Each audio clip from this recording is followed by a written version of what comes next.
Imagine trying to tell a story without a beginning. It would be like trying to read a book with the first few chapters missing, or watching a movie that starts in the middle.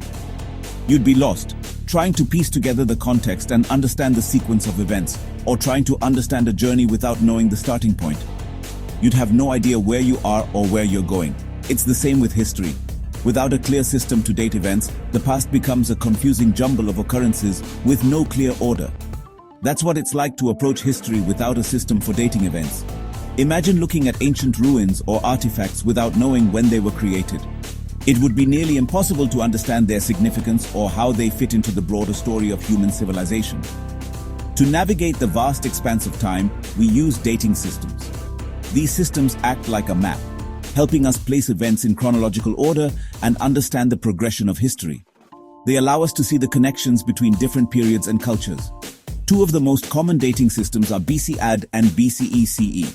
These systems are used worldwide to mark historical events and periods. They provide a standardized way to reference time, making it easier for historians and scholars to communicate their findings.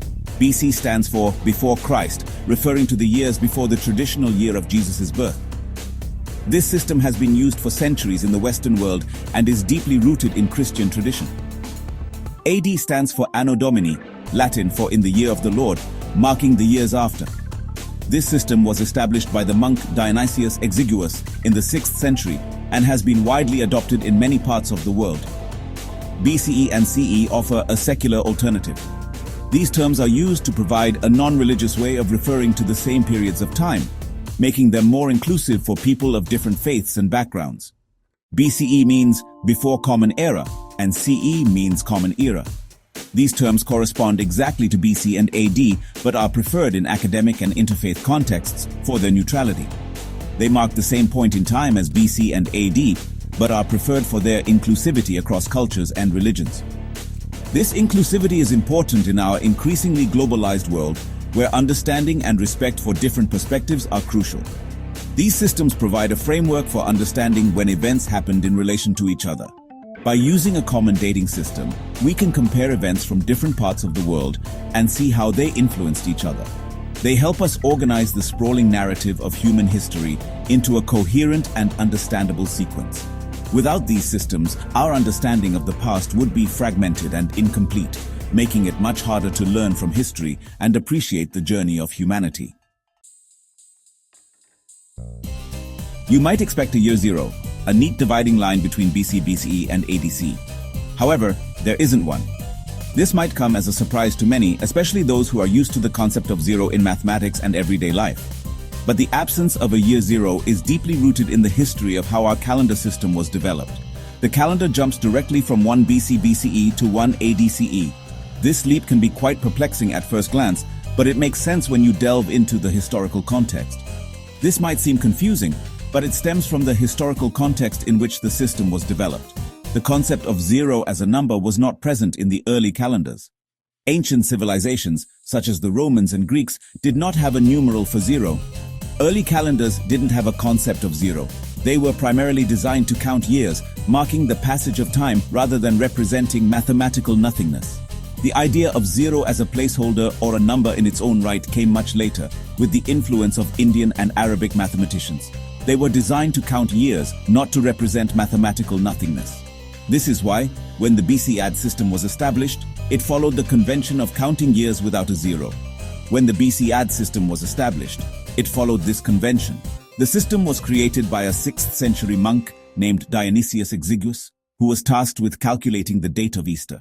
He chose to start the AD era with the year of the birth of Jesus Christ, which he designated as 1 AD. So, the year immediately before 1 AD CE is 1 BC BCE. This means there is no year zero in this system. The transition from 1 BCE to 1 CE is seamless without a gap. It's like counting down to an event and then starting a new count immediately after. Imagine a countdown timer that goes from 1 to 0 and then starts again from 1. This is essentially how the BC AD system works. This absence of year zero sometimes trips people up, but once understood, it becomes a quirky detail in how we measure time. It's a fascinating glimpse into the history of our calendar and a reminder of how our understanding of numbers and time has evolved over the centuries. Here's where things get interesting. Time moves differently in BC compared to AD CE. In AD CE, the years increase as we move further away from the starting point. 2023 CE is closer to our present than 1923 CE. This is intuitive. Time flows forward as we experience it. However, in BCE, the years increase as we move backward in time. This means 2000 BCE is further in the past than 1000 BCE. Picture it as moving backward along a path. The further you walk, the larger the numbers get. This difference can be confusing at first. Remember, the larger the number in BCE, the further back in time it sits. Let's apply this understanding to our examples. 850 CE, 500 BC, and 5,000 years ago. 850 CE. This year falls squarely within the Common Era, 850 years after the traditional year of Jesus' birth. 500 BC. This year falls 500 years before the traditional year of Jesus' birth. 5,000 years ago. This one requires a bit of calculation. Since today is 2025 CE, 5,000 years ago would be 2975 BCE. 2025 plus 5,000 minus 1. Remember, there's no year zero. Each of these markers represents a different moment in the grand tapestry of history. Now, the moment of truth. Which of these dates is the oldest? We've established that larger numbers in BC or BCE represent events further in the past. Therefore, 2975 BCE, which is 5,000 years ago, is the oldest, followed by 500 BC, and lastly, 850 CE. It's like arranging three people of different ages. The one born furthest in the past is the oldest, regardless of the specific years involved. The transition from BC AD to BCE CE reflects a broader movement towards inclusivity and a recognition of the diverse ways we understand the world. While BC AD centers on a specific religious figure, BCE CE provides a more neutral framework for global conversations. This shift doesn't change the way we measure time, but it does alter how we perceive it.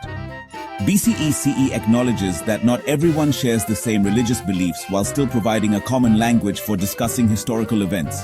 It's a subtle but significant change that reflects our evolving understanding of history and our place within it. The BC AD and BCE CE systems are not the only ways humans have measured time.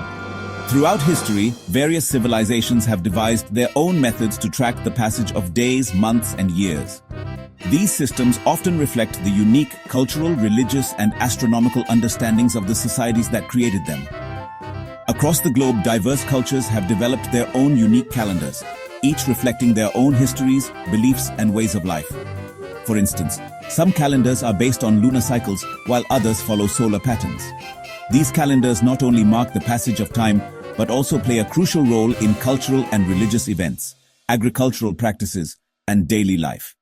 The Islamic calendar, for example, is a lunar calendar that begins with the Prophet Muhammad's migration to Medina in 622 CE. This calendar, known as the Hijri calendar, consists of 12 lunar months and is used to determine the dates of Islamic holidays and rituals, such as Ramadan and Hajj. The Jewish calendar is lunisolar, combining lunar months with a solar year. This intricate system ensures that Jewish holidays remain in their appropriate seasons. For example, Passover always falls in the spring and Sukkot in the fall. The calendar also includes leap years, which add an extra month to keep the lunar and solar cycles in harmony. It's currently the year 5785, counting from the traditional date of creation. This long history is a testament to the enduring nature of the Jewish cultural and religious identity, preserved through meticulous timekeeping. The Ethiopian calendar, still in use today, follows a different dating system and is currently in the year 2017. This calendar is based on the ancient Coptic calendar and consists of 13 months, 12 of 30 days each, and a 13th month of 5 or 6 days. It is used to determine the dates of religious celebrations and agricultural activities. These diverse systems remind us that time, while a universal constant, is experienced and interpreted in a multitude of ways. Each calendar system offers a unique perspective on how different cultures understand the world around them, highlighting the rich tapestry of human history and the various ways we seek to make sense of our place in the universe. Understanding dating systems is crucial for unlocking the secrets of the past. Dates provide context, allowing us to connect events, trace influences, and understand the complex interplay of factors that have shaped our world. Imagine trying to understand the Renaissance without knowing it followed the Middle Ages. Or trying to grasp the impact of the printing press without realizing it predated the internet by centuries. Dates are the scaffolding upon which we build our understanding of history. They provide the chronological framework that allows us to make sense of the past and its enduring legacy. The dates we've explored, 850 CE, 500 BC, and 5,000 years ago, are not just numbers on a page. They are echoes of the past, whispers of the lives lived, the empires built, the ideas exchanged. They remind us that we are part of a continuum, a story that began long before us and will continue long after. By understanding these dating systems, we equip ourselves to navigate the vastness of time, to trace the threads of human experience, and to appreciate the long and winding journey that has led us to this moment. And perhaps, just perhaps, by understanding where we've been, we can catch a glimpse of where we might be going.